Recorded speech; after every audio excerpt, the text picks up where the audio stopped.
আসসালামু আলাইকুম। আজকে আমি মাসকলাইর ডাল দিয়ে মাছ রান্না করব।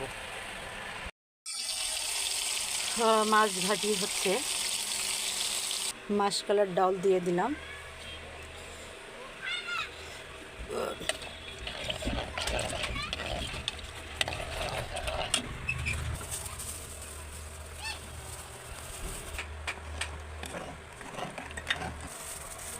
সমস্ত মশলা একসঙ্গে বেটে রাখছিলাম, দিয়ে দিলাম।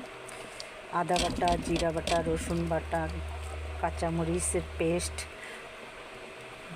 পেঁয়াজ, তারপরে জিরা বাটা,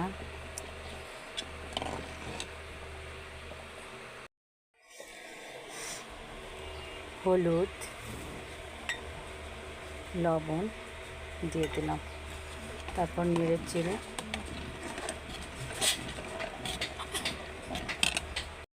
ওয়াও, অনেকটা ফ্লেভার, সুন্দর একটা ফ্লেভার চলে এসছে, ঘ্রাণটাও সুন্দর লাগতেছে।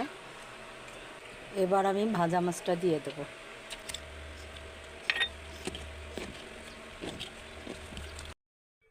রান্না শেষের দিকে এখন আমি ধনিয়া পাতা দিয়ে রান্না শেষ করব।